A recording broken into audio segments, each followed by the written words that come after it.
Okay, so this is really more of a spur-of-the-moment vlog kind of thing, but I just had to talk about this shit. Before I get into the movie itself, I wanted to talk a little bit about Tubi TV. I'm pretty sure some of the people that watch my shit go through Tubi. It's a streaming service that's free. It features, it's a great treasure trove, actually, for, like, direct-to-video, direct-to-DVD, direct-to-streaming kind of movies that don't really make it onto Netflix or Amazon Prime or Shudder. And that's not to say that you shouldn't pay for Shudder. I think Shudder is actually great. It's a fantastic source for a lot of really great horror movies. And, of course, Last Drive-In with Joe Bob and Darcy. But, anyways, every now and then I go through Tubi just to watch, like, random movies that I probably wouldn't find anywhere else. It sort of is reminiscent to me of the feeling of the 90s of going through a video store and finding the direct-to-video stuff, or flipping through channels and seeing some sort of bad movie marathon on UPN or Space or TNT or whatever was going on at the time. And I'll just watch random stuff. And I stumbled on a particular film that I can't stop thinking about since I watched it. It's called Zombie King.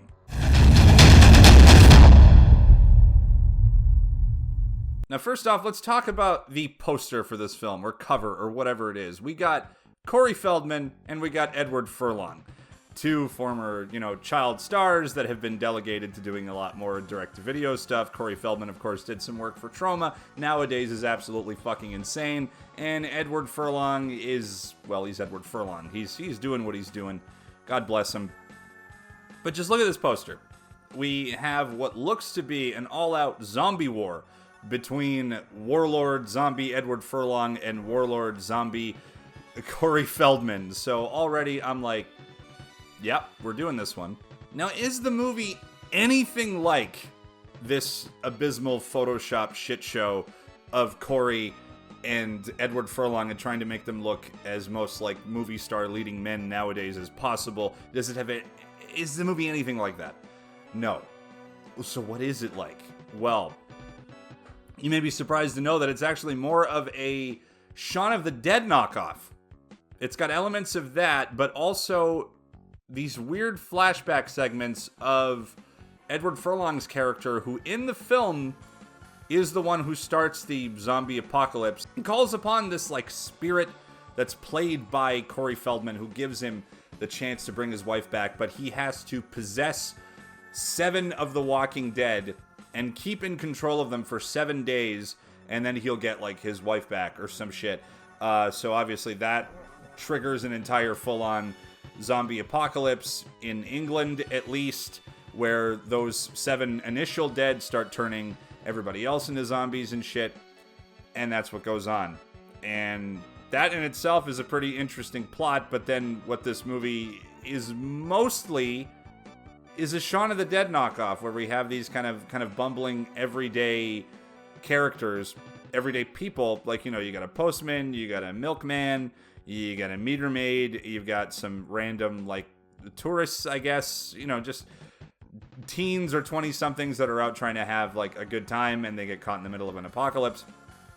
And there's just a lot of hijinks. They try to throw in a lot of jokes in there, and it feels very trying to be Shaun of the Dead, which is incredibly bizarre when we're intercutting it with deadly serious footage. Like, at least Furlong is taking it as absolutely seriously as he can of his character grieving for, like, his wife's death, and he's enraged and sad, and you can see him slowly begin to emotionally crumble, and then we cut to something like this.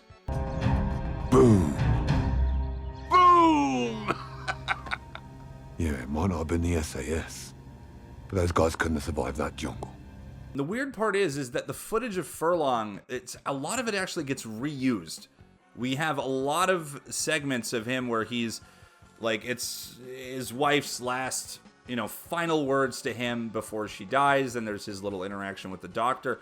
Some of these segments, I swear, are used up to 3 to 4 times in this weird, like, non-linear fashion. Like, they're building up to Furlong's character in a non-linear way.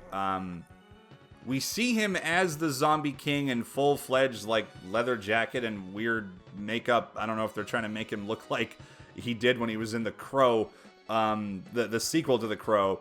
But then we also keep flashing back to like the moments in the hospital where his wife is dying, and we keep repeating those scenes, and yet it goes back to the Shaun of the Dead style zombie apocalypse, zombie parody segments that are completely linear, and they keep intercutting with this Furlong footage. So it feels like a fucking Frankenfilm, but surprisingly enough, it's not. Like, if you look at the movie and its credits, it's one director, Aiden Belazar or something, was the number one director for the movie. I think there was only like 2 screenwriters.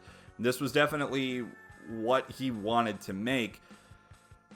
What he had originally intended with making the movie in this style, I don't know, but I found it weirdly enjoyable and weirdly watchable, and not gonna lie, I would recommend it. The second it started, I considered turning it off, because immediately you're met with very bland-looking cinematography. It's incredibly undersaturated, like to the point where some scenes straight up fucking look like they're black and white. And then we get that first little Furlong segment, and that kind of tickled my fancy a little bit. I'm not gonna lie, because I am a huge fan of Furlong. Ever since the T2 days and the Brain Scan days, and there's a lot of other great movies that he's made that are kind of underrated that a lot of people should check out. Obviously, he was awesome in American History X. I really do think this was a kid that had endless potential, and it was just, I think he got too big, too soon, too young, and just didn't know the dangers of excess. Like, it's not like a situation with Sylvester Stallone, where he made it in his 30s after sleeping in bus depots, having to sell his dog, having to do a porno for extra money, and be in a Roger Corman film and shit like that, and then finally manages to sell his Rocky script, with him actually getting to star as Rocky and winning the Oscar and all that shit. So it's like, he kind of knew how to fail. I think you have to know how to fail in the entertainment industry before you learn how to win, and the only thing Furlong knew how to do was to fucking win. He was in T2. He was picked out as an actor as a little kid in a fucking mall. So to me, it's pretty standard and pretty obvious why what happened to him happened. I mean, the same thing it happened to Orson Welles too. And he was an not older, but he was in his 20s or 30s when he made Citizen Kane. But his first movie ever that he directs is considered to be like a fucking cinematic masterpiece. So it's kind of fucking torpedo from then on. But as I was trying to say before I completely sidetracked myself with a bunch of rambling fucking nonsense, which is what happens when I try to do a vlog, I really like Furlong's acting in this. I actually do think he delivers a very good performance. He doesn't look quite as strung out as he does in some of his... he kind of fluctuates between looking kind of healthy and looking like a bloated corpse. But I do think he was okay in this. I don't want to knock the guy too much. Like, Eddie, if you somehow stumble across this, man, I love you, and I hope nothing but the best for you, and I would love nothing more than for you to have like a fucking proper Hollywood comeback. I really would. I do think some of the moments where Corey Feldman shows up are quite fun. He is clearly chewing the scenery. They've got him decked out in some like gothy leather trench coat thing and weird like makeup and shit, and some like the one strand of hair coming down his face like he's fucking Danzig or Jerry Only or some shit. But it's fun for however long we get to see it, but it is fun. Something about the movie is weirdly watchable. The postman character, the one of the Shaun of the Dead ragtag team of people characters, is kind of fun because he equates his mail route with like being in Vietnam or some shit. Like, he's going through the shit, and this is what qualifies him to like be the leader of the group. And it's kind of comical. Just, it's weird when we get moments like this, and then intercut directly with moments like this. Turd attacks. What? Turd attacks. Water bombs filled with shit. Little sods used to throw them at me every morning I'm around. But that's also kind of why I kept watching. I was like, when is the next moment where I get completely fucking blindsided by some like absolutely weird, nonsensical edit? And that kept me going to the end, and I really don't know where else to go with this, but The Zombie King is a trip. If you frequent Tubi, it's on there. I would check it out if you can. I don't know if I would recommend buying a fucking copy of it, but if you were to be so bold, go forth and do it. If you're a fan of Edward Furlong, it's a treat. If you're a fan of Corey Feldman, it's a treat, even though Feldman, I will say, is not in the movie that much. But when he is given something to do, he makes do with it, and he makes do with it a lot. And I gotta say, even some of the Shaun of the Dead segments, like that British humor style, clearly aping the success of Shaun of the Dead in terms of like horror comedy stuff, some of it's actually pretty fucking funny. If you can sit long enough and actually let yourself get immersed into this movie, I think you're gonna have a lot of fun with it.